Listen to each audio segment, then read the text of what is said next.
Hello world, Jay Sherm here. In today's episode of Startup Journey, I have Krishna Mohan, a successful entrepreneur and business coach of Genius Visionary Inc.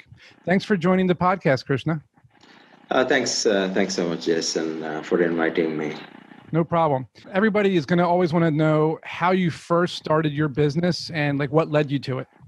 Yeah, I come from corporate background, and I was in several management positions, working for Fortune 500 companies, and then I have my own observations about the market and the corporate structure, and general understanding about business, and then I also got a chance to work for several startup companies, raising capital, helping them on various aspects.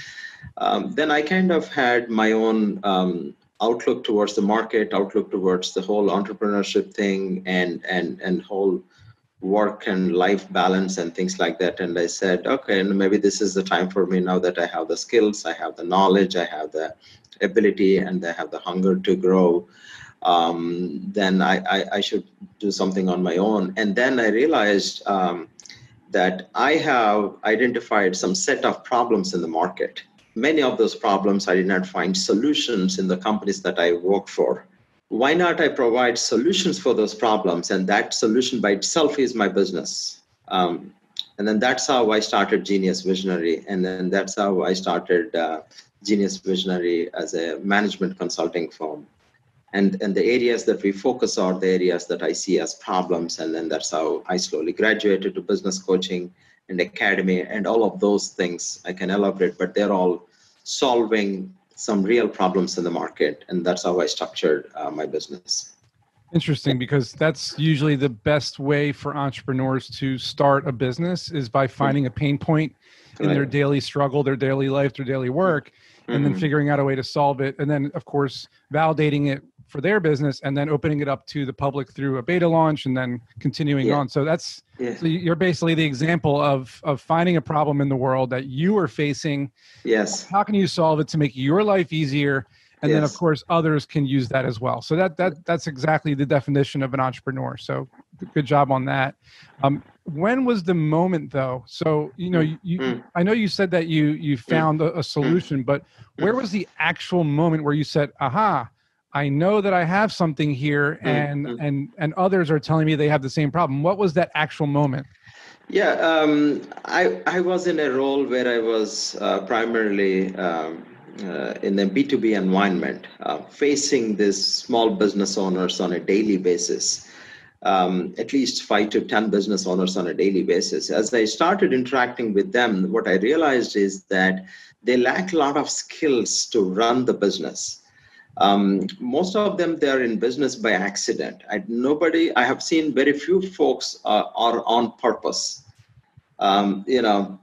It's like I do a job or maybe I do a business. I'm doing this because I'm making money. It's working, so I'm good. That's all they know. They're not thinking much more than that. But in reality, that's not the way it works. You need to understand sales. You need to understand marketing. You need to understand your customer, your product, the supply chain, operations.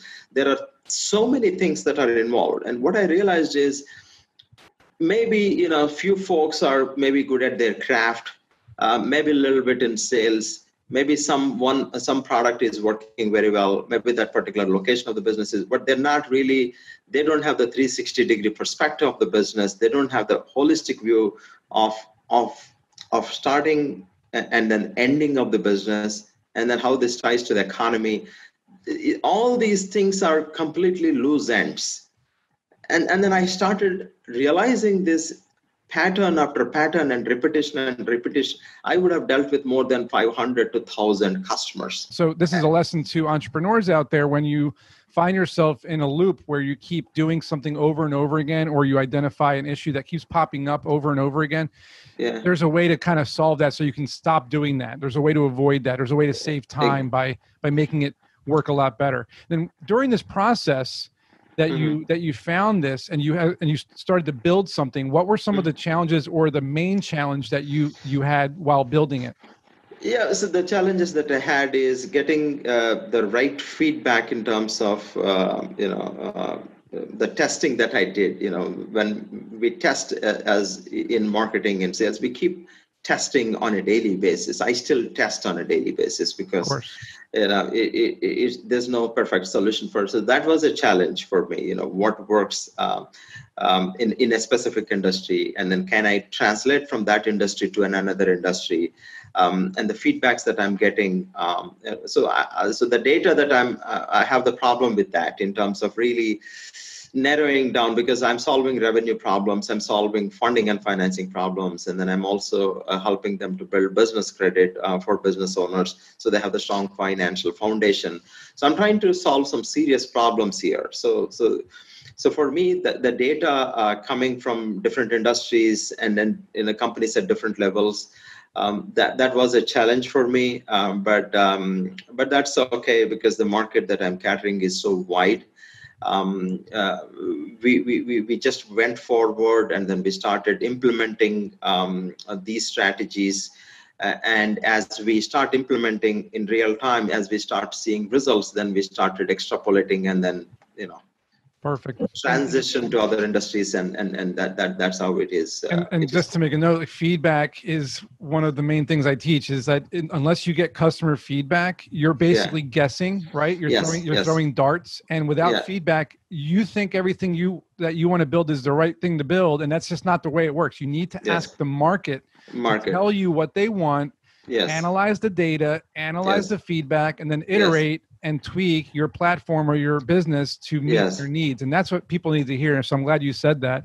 Now, during this journey of yours, I'm sure you made some mistakes. If you could pick one of them, just one, and avoid it, what was the mistake and how would you have avoided it? The number one mistake, I think, again, there's a pattern as a business owner or an entrepreneur, or even as a marketer, is assumptions. We assume a lot of things when we are dealing with a client, when we are launching a product, when we price a product. They're wrong. I mean, I realize that reducing the pricing is a bad strategy. Now I'm into a place where I'm actually going to increase pricing and then increase value. So basically, if I'm giving you 10 times more value than the price, then it's just no brainer. But am I really generating that kind of value? That's the real question. It's not about my price. So that goes back to assumption. Again, in terms of negotiations, also there is a lot of assumptions in negotiation. If you don't get your facts right, then you assume and you're wrong. And that I think that's a big one. That is actually a big one. A lot of times we think this customer cannot afford this. That's again an assumption. What makes you think that they cannot afford you? The moral of the story is never assume anything. It makes an ass out of you and me. Absolutely. It is so true. Sometimes, because what I realized is when you actually do it, it's like conquering your fear, right? Again, that's an assumption. Yeah. You make other person superior by making yourself inferior. In a lot of times I had one stop close. I just met them for the first time. Having a business is fantastic, but a lot of businesses fail within the first 5 years. The reason why is usually they run out of money, or they they're stressed out, or they're tired. So was there ever a moment in your career where you just wanted to give up and you wanted to throw in the towel? And if so, what got you through it? Like, what kept you going? Well, basically, in my case, or in anybody's case, they need to be determined. They need to really have a goal. Why are you in this business in the first place? That is a real question. Are you going to build your company to sell for somebody in Silicon Valley? Are you going to sell to some private equity? Are you going to take this business and then just retire? Are you going to just have this as a replacement of your job? These are different goals. Will give different answers to the same question. Now, in my case, this is a marathon race, so quitting is not even an option. I'm in this forever. If not this strategy, then I'll have to figure out a plan B, then plan C, maybe plan D or plan E. But I have to make this happen. I'm not going to quit. So that's what I realized. And then it's easy to quit.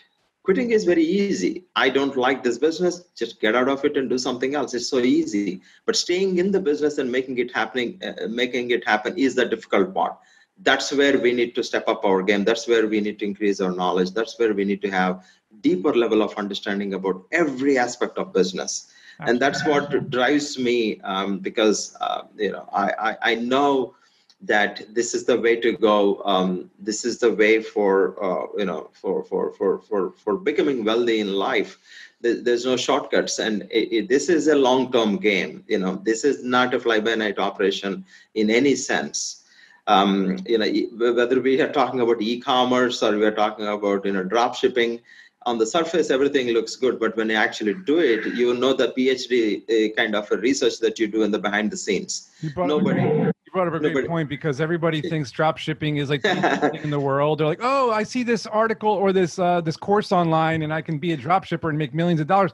And like, first of all, you're not going to make any money because it's a saturated market. Secondly, if you're not determined to stick through like you said, determination, if you're not going to be in it for 5 years or 2 to 4 years, and you know it's going to be a long tail business, then you might as well not even bother. You're going to waste time and money, and you're going to get frustrated. But the main thing you said that I liked was that setting goals. And what I tell a lot of people is, when you start a business, and it doesn't matter if you're writing a book or if you're making a movie or if you're starting a startup, tech startup, you have to set priorities and goals and make a list of small action items that you want to reach on a daily, weekly, monthly, and then an annual basis, so that as you reach those little milestones and those little goals, you see that you're completing your tasks until you finally reach the end.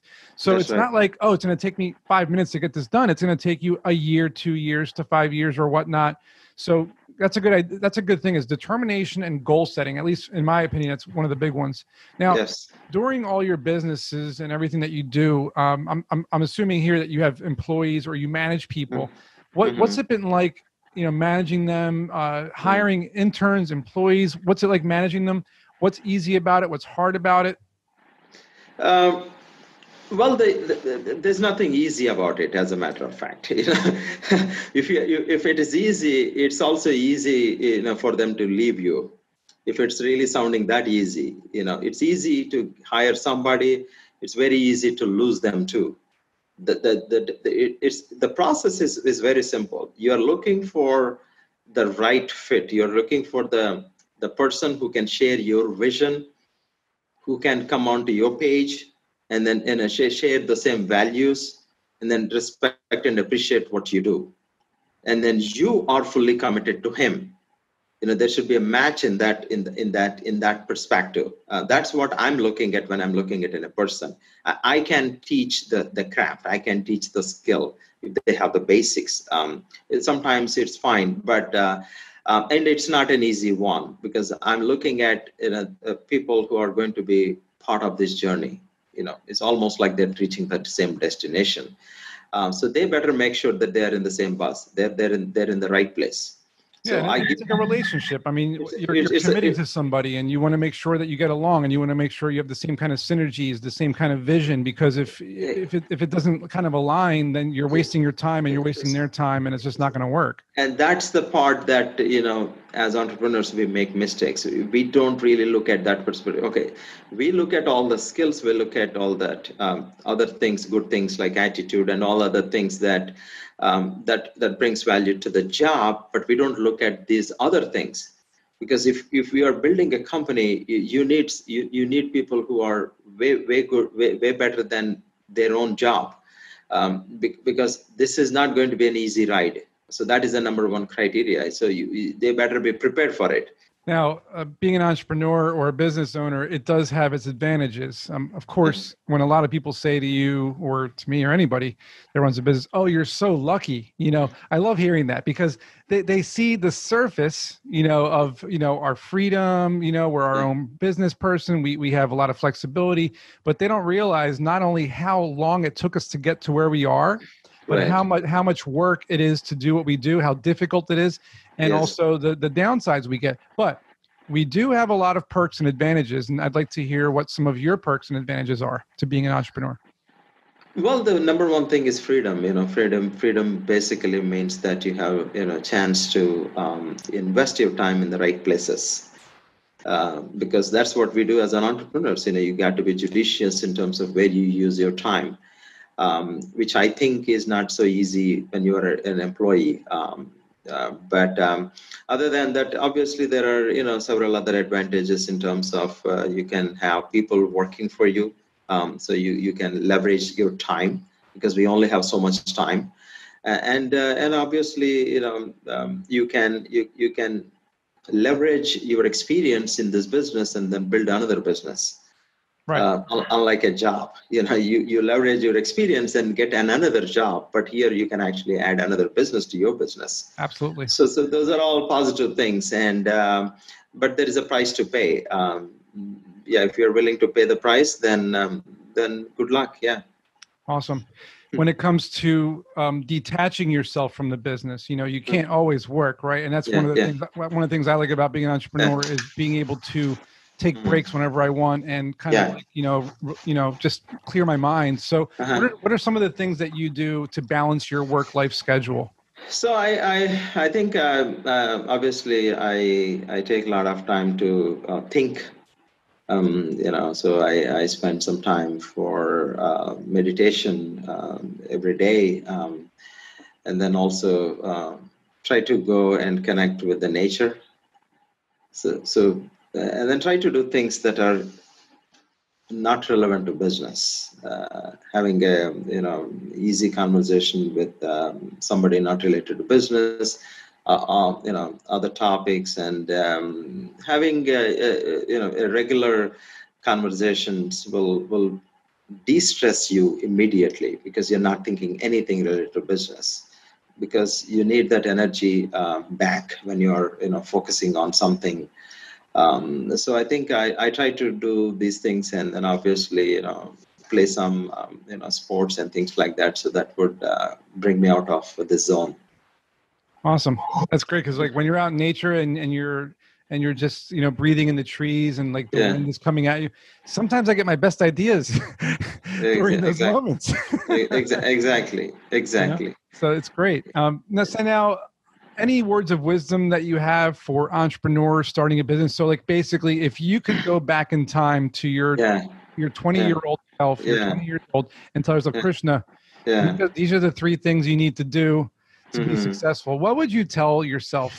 I think the number one thing that I would say every entrepreneur is pick up the skills that are needed, like little bit of accounting, little bit of finance, little bit of sales.